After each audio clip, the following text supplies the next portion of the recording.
I'm representing our character hero, and this is Sikujua.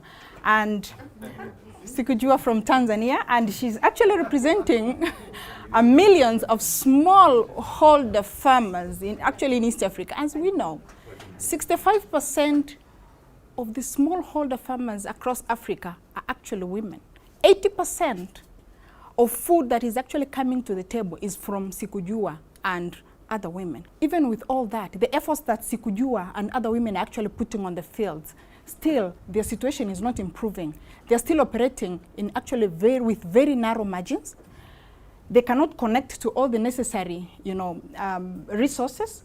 You see, they are faced with a number of challenges, and they're still very, very poor. So you look at the situation in where Sikujua is coming from, in this village in a rural area, you find that Sikujua and other smallholder farmers are not actually connected to the resources like collection centers. They cannot even send their kids to quality education, to school. They cannot access financial services like innovative financial products.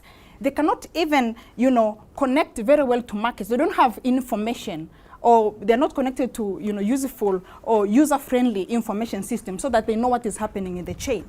So even with that situation, Sikujua, like many other women, did not actually sit back and cry.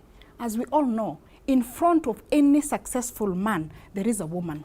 See, yeah. And so what Sikujua did, she aggressively started looking for useful information, because at one point she actually realized that there is solution to the challenges that are actually around her and the community where she's coming from. So Sikujua, she actually went to the district authorities and also to the village leadership, and she was actually linked to an Apex private sector organization that is actually looking after the horticultural industry in Tanzania.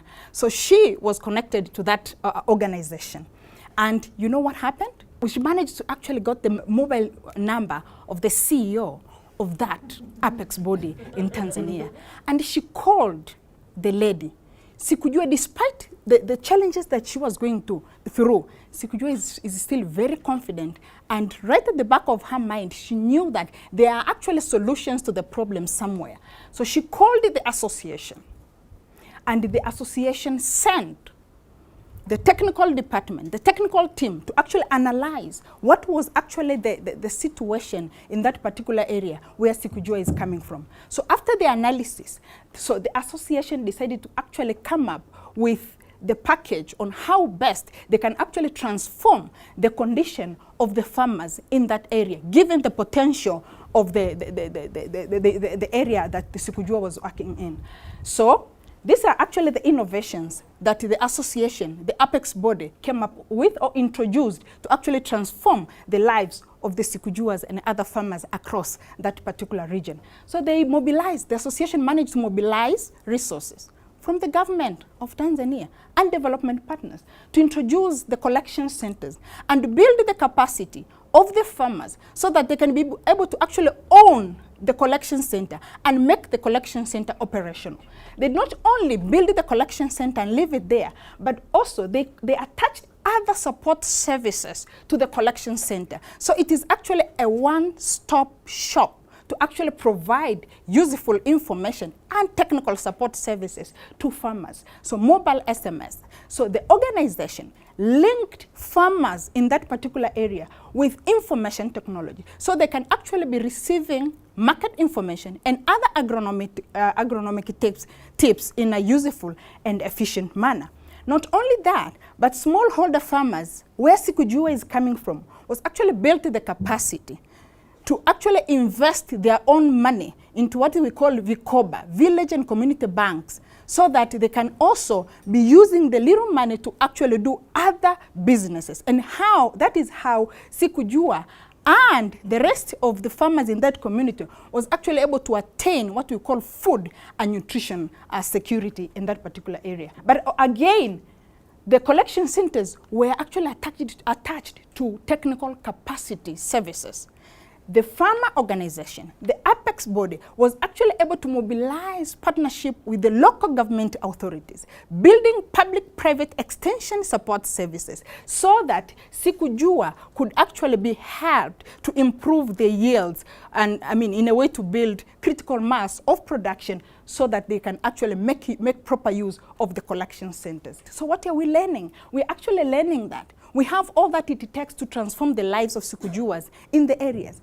What is actually needed is actually to align resources, leverage available resources so that we can actually introduce the necessary impact to change the situation. So the resources that was actually mobilized by the apex body in collaboration with other partners and the farmers include, the collection centers, but also the extension support services from the public and the private sector, the farm implements, and farmers were actually mobilized into formal entities, built their capacity so that they can collectively bargain to actually be able to cover the cost of the farm implements. Initially, Sikujua alone wouldn't actually be able to access the services of the farm implement. But because of the capacity enhanced on the farmers groups, now they are actually be able to engage with the technology, and the acreage has actually improved. So they have built the critical mass to actually service the markets, the ready markets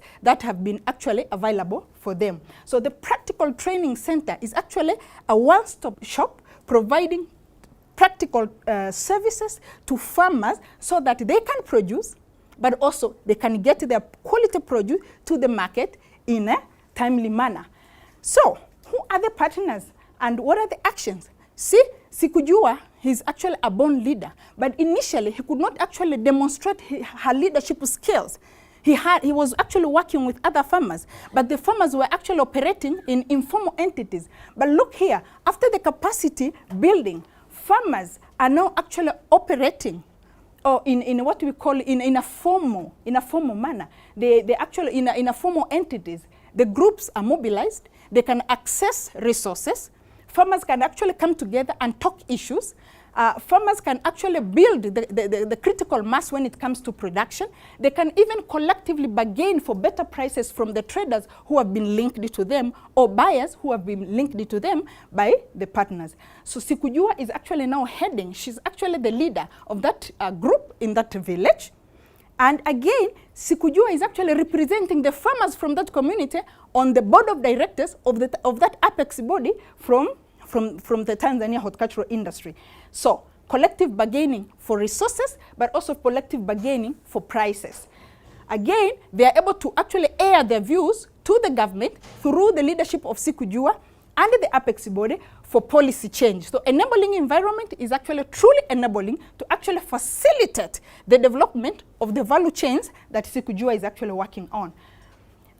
So what is actually the intermediary achievement? The yields are now improving. They are building the critical mass so they can supply in a reliable manner. So buyers are actually going there to buy because they are quality products. They can store products on the collection centers. They have been able to minimize post-harvest losses. But again, the business enabling environment, sometimes when we talk of business enabling environment, we are only targeting policies and regulatory framework. But no, see, the local government authority have been mobilized and they are now providing roads. So it is now easy and the collection centers in the rural areas are actually accessible. The market is reliable and farmers are actually accessing useful or business information to empower them transact business with their counterparts, their traders. And again, farmers have opened bank account. So they are actually, they are able to save and do other developmental work. So this is the impact. So what is the dream that we have for Sikujua and other farmers like her? Sikujua has a bright future. It only requires a strategic partnership, and the process is in such that it must be private sector led and driven, but also government enabled. The Sikujua must be placed at the center of the transformation agenda as we build strategies and actions around the smallholder farmers who are actually the majority in the private sector. Thank you.